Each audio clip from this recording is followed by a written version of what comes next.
बिस्मिल्लाहिर्रहमानिर्रहीम। अस्सलाम वालेकुम नाज़रीन, उम्मीद और दुआ करता हूँ कि आप लोग जहाँ जहाँ पर होंगे खैर आफियत से होंगे। लेकिन कभी कभार ऐसी हैपनिंग्स होती हैं कि मेरे पास अल्फाज नहीं होते कि मैं मजम्मत कैसे करूँ, मैं उस महकमे के लिए, उस शख्स के लिए, उस अफसर के लिए कौन से ऐसे अल्फाज करूँ कि जिससे मैं अपनी नफरत की इंतहा का इजहार कर सकूँ।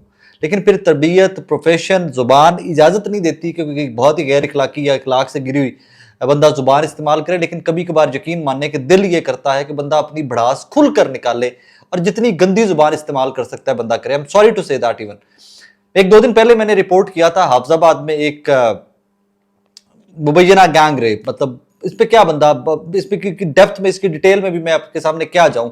इतनी पेनफुल स्टोरी है। एक हस्बैंड वाइफ ट्रैवल कर रहे थे and all. I reported that and I am sure कि अब तक वो स्टोरी आप तक पहुंच चुकी होगी, क्योंकि बहुत सारे लोग उस स्टोरी को अब कवर कर रहे हैं। अच्छा, उस स्टोरी के अंदर जब मैं काम कर रहा था, जब मैंने टेलीविजन के लिए भी वो शो, जिस दिन वो स्टोरी ब्रेक की है, उस दिन मुझे हाफजाबाद के कुछ सहाफियों ने, कुछ सोर्सेज ने ये क्लेम किया कि जनाब ये जो बंदे अब जिनके ऊपर एफआईआर की गई है, जो एलिज्ड मुल्जिमान हैं, जिनमें से एक मुल्जिम को मार भी दिया गया है, जिसने वो फायरिंग की है पुलिस के ऊपर कहीं पर रिसेंटली, कल रात जो गुजरी है, तो वो एक एनकाउंटर में, पुलिस एनकाउंटर में एक जो रेप का मुल्जिम था वो मारा भी गया है। और बाकी भी हम श्योर कि अब तक पकड़ लिए गए होंगे या पुलिस रेड शेड कर रही होगी, पकड़ रही होगी। बिकॉज मीडिया का एक चीज का प्रेशर जरूर है कि मुल्जिम पकड़ने तक जरूर है।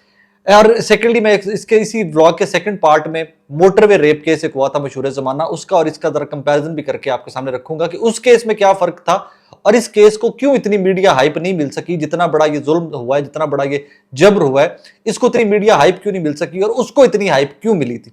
एनीवेज, तो ये जनाब सारा जब केस हुआ, जिस दिन मैंने इसको रिपोर्ट किया, टेलीविजन के लिए शो किया इसके ऊपर, तो मुझे तब भी राइट लेफ्ट से कहा गया कि यार अभी जरा इसको प्ले डाउन करते हैं, जरा इसको मजीद पुलिस को बंदे पकड़ लेने दो, ये कर लेने दो। I was like what, it has been done, हो गया है। एक औरत, एक खानदान की, उस इलाके की, मेरे जिले हाफजाबाद की बदनामी की इंतहा हो गई है, पूरे मुल्क की बदनामी की इंतहा हुई है और आप लोग मुझे कह रहे इसको प्ले डाउन करो। That day when I was reporting this story, मुझे उस दिन हाफजाबाद से कुछ रिपोर्टर्स ने कहा जनाब इन्होंने बंदे पकड़ के छोड़े हैं। पहले पुलिस वालों ने पहले बंदे पकड़े हैं, छोड़ दिए हैं। उसके बाद जब वीडियोस वायरल हुई हैं, प्रेशर बढ़ा है पुलिस डिपार्टमेंट के ऊपर, तो उसके बाद अब से ये फिर साफ सुथरे होते हुए आ गए हैं कि जी हम रेड कर रहे हैं, हमने एफआईआर दे दी, हमने वो कर दिया। पहले इस मामले को दबाया जाता रहा। पहले कुछ बेशरम पुलिस वाले, बेहया पुलिस वाले जो इस सारे वाकये के अंदर मुल्जिमान थे, उनमें से कुछ के रिश्तेदार थे, वो इस वाकये को दबाते रहे हैं। जो मुद्दई हैं, जिनकी जो विक्टिम है रेप की, जो फैमिली इस जुल्म की, जबर की विक्टिम है, उसको भी हम श्योर के प्रेशराइज किया जाता रहा होगा कि तुमने एफआईआर नहीं देनी। आज शाम को एक एफआईआर मेरी नजर से गुजरी जनाब, मुझे भेजी गई हाफजाबाद से। जरा एफआईआर का मतन सुनिएगा, आपके तन बदन में आग लग जाएगी कि किस कदर बेशरम लोग हैं यार। इंसान सोचता है ना, जब अपनी मां, बहन, बेटी की शक्ल सामने आती है, और आप जरा सिर्फ एक सिंगल सेकंड के लिए इमेजिन कीजिए कि आप ट्रेवल कर रहे हैं अपनी फैमिली के साथ और कुछ लोग आपको अगवा करके आपके साथ, आपकी फैमिली के साथ इतना बड़ा जुल्म कर दे, या तो आसमान गिर जाए या जमीन फट जाए, इससे नीचे हो नहीं सकता बड़ा जुल्म कोई, और इससे कोई नीचे सजा भी नहीं हो सकती। या आसमान गिरना चाहिए या जमीन फटनी चाहिए। लेकिन हम अजीब सा मुल्क है, अजीब सी कौम है, या आए दिन ऐसे जुल्म होते हैं, आए दिन हम चीखते चिल्लाते हैं, ना आसमान गिर रहा है ना जमीन अभी तक फट रही है। और मुझे समझ नहीं आ रही कि अल्लाह की रस्सी कितनी दराज है इस कौम के लिए और इस तरह के बेशरम लोगों के लिए कि जो इतने बड़े जुल्म के अंदर कंप्लिसिट है, इतने बड़े जुल्म के अंदर ये प्रोटेक्ट करते रहे लोगों को। ये जरा एफआईआर का मतन सुनिएगा। मैं ऊपर का सारा मैं उड़ा रहा हूं और ये नीचे मुल्जिमान के नाम दिए गए। थाना कस्सो में की बरखिलाफ मुल्जिमान: इकराम वल्द रियासत, चांद वल्द गुलाम, गौस अकवाम मांगट, खावर वल्द फयाज कौम अंसारी, लईक वल्द मकसूद कौम दर्जी सकना ऊंचा मांगट, ब्ला ब्ला ब्ला। अब इसमें जब आगे से जरा सुनिएगा, दर्ज रजिस्टर्ड हुआ जबकि मन एसएचओ सब इंस्पेक्टर हालात वाकयात की तस्दीक की वकुआ हजामूर मोरखा 25/4/25 का होना पाया गया। मुदई मुकदमा ने थाना हजाम तहरीर जुबानी बजरिया फोन कबल से इतला ना दी। वकुआ हजा के मुतालिक साबिका इंचार्ज चौकी काशिफ महमूद एएसआई को इल्म हुआ, जिसने मुलजिम लईक वल्द मकसूद, जो मुलजमान में एक मेन मुलजमान में जो नामजद मुलजमान थे इस रेप की एफआईआर के अंदर, जिसमें काशिफ महमूद एएसआई को इल्म हुआ, जिसने मुलजिम लईक वल्द मकसूद को गिरफ्तार करके चौकी हमीदपुरा में ले गया। जबकि दौरान दरियाफ्त वकुआ हजा के मुतालिक मुलजिम ने इंकशाफ किया, लेकिन लेकिन काशिफ महमूद एएसआई ने अपने अफसराने बाला को ना बतलाया और मुनीब लियाकत इंस्पेक्टर लीगल। अब यहां से जरा बेशर्मी, बेगैरती, बेहिसी, गैर इंसानी रवैयों की इंतहा देखते जाइएगा। इस डिपार्टमेंट का बंदा क्या करे। इंकशाफ किया, काशिफ महमूद ने अपने अफसराने वाला को नहीं बतलाया और मुनीब लियाकत इंस्पेक्टर लीगल जो कि मुलजिम इकराम का हकीकी चचाजाद कजन है, इसने काशिफ महमूद एएसआई के साथ राब्ता किया और डीलिंग की। साबिका चौकी इंचार्ज को 1,40,000 रुपए रिश्वत देकर मुलजिम को रिहा करवा दिया, जबकि वकुआ हजा की कब्ल मुलजिमान ने वीडियो बना रखी थी। वीडियो वायरल होने पर मुद्दई मुकदमा की तहरीरी दरखास्त पर मुकदमा दर्ज हुआ। अब आपको समझ आ गई कि जिन लोगों के ऊपर नामजद एफआईआर है, जो इस रेप के इल्जाम के अंदर, मुबैना रेप के इल्जाम के अंदर, मुबैना गैंग रेप के इल्जाम के अंदर जिन लोगों को एफआईआर में नामजद किया गया है, इन बेगैरतों में से, दरिंदों में से एक बंदा पुलिस ने पहले पकड़ लिया हुआ था। 25 को यह वाकया होता है, 25 के फौरन बाद यह बंदा एक पकड़ा गया। एक इसका लीगल इंस्पेक्टर कजन है इन मुलजमान में से एक का, वो आया, उसने चौकी इंचार्ज बेगैरत के साथ 1,40,000 रुपए में डील की और बंदा छुड़ा के ले गया।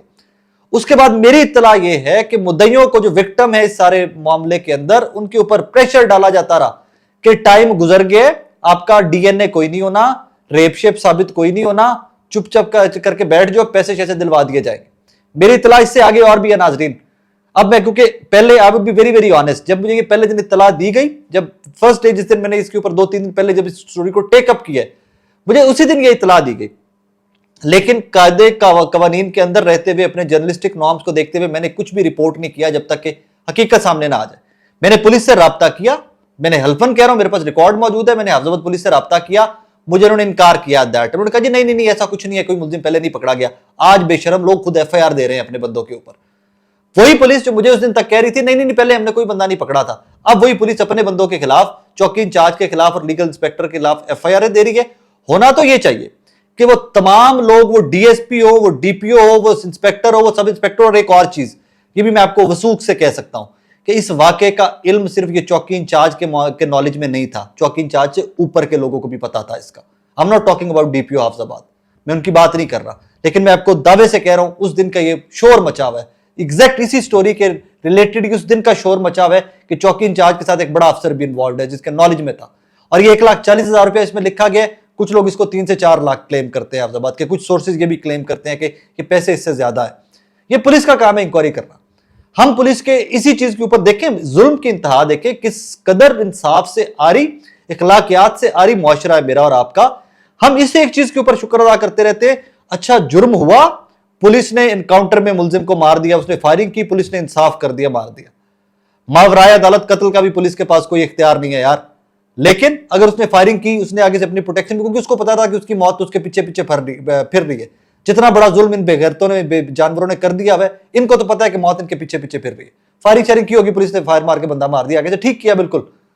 But at the same time इस चौकी इंचार्ज का और इस लीगल इंस्पेक्टर का और बाकी अफसरान भी इन्वॉल्व है। मैं बार बार बार कह रहा हूं, इसमें सिर्फ ये 2 लोग नहीं है सिर्फ 2 लोग नहीं है, इसमें बाकी अफसरान भी इन्वॉल्व है। उन बाकी अफसरान का आप क्या करेंगे? क्या ये आपकी और मेरी आंखों के ऊपर पट्टियां बांधने के लिए सिर्फ एक चौकी इंचार्ज को सस्पेंड कर दिया गया, डिसमिस कर दिया गया, नौकरी से निकाल दिया गया, गिरफ्तार कर लिया गया? क्या इसकी इतनी थॉरो इंक्वायरी होगी? क्या वो इंक्वायरी रिपोर्ट्स पब्लिक होंगी, आप तक और मुझ तक आएंगी? क्या आपको और मुझे बताया जाएगा कि इसके अंदर कौन कौन किस लेवल पे इन्वॉल्व था? Can you imagine that pain कि आपकी फैमिली इस कर्ब से, इस अजाब से निकल रही हो और आपको पुलिस वाले खुद बैठकर ये कहें कि डीएनए का टाइम गुजर गया हुआ है, अब क्या फायदा, पैसे पूसे ले लेना, ये कर लेना, वो कर लेना। इस तरह की स्टोरियां भी रिपोर्ट हुई हैं कि पुलिस के अंदर से लोग, क्योंकि अब तो खुल के आ गया ना कि एक मुलजिम का कजन है, लीगल इंस्पेक्टर है डीपीओ ऑफिस के अंदर या किसी भी ऑफिस के अंदर, हफ्जाबाद के किसी लीगल ब्रांच के अंदर काम करता है। यार तुम सोच सकते हो, मतलब सबसे पहले तो ये तरबियत के ऊपर सवाल है। आपके घर के अंदर आपका बच्चा कोई गलत काम करके आ जाता है, आप खुद उसके कान पकड़ते हो। यार वो कराची में भी रिसेंटली जेल ब्रेक हुई है, जेल से भी 200 मुजरिम भाग गए वहां से।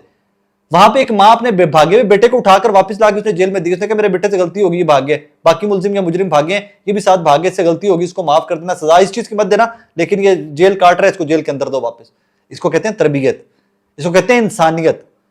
किस किस्म के दरिंदे और किस किस्म के जानवर किस्म के लोग हैं।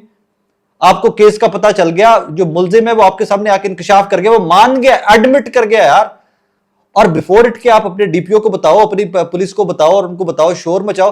आपने एक आधे अफसर को बताया, मिलके खर्चा पानी लेके आपने इंसानियत को बेच दिया, मां बहन बेटी को बेच दिया। आपके अपने घर में मां बहन बेटी नहीं थी?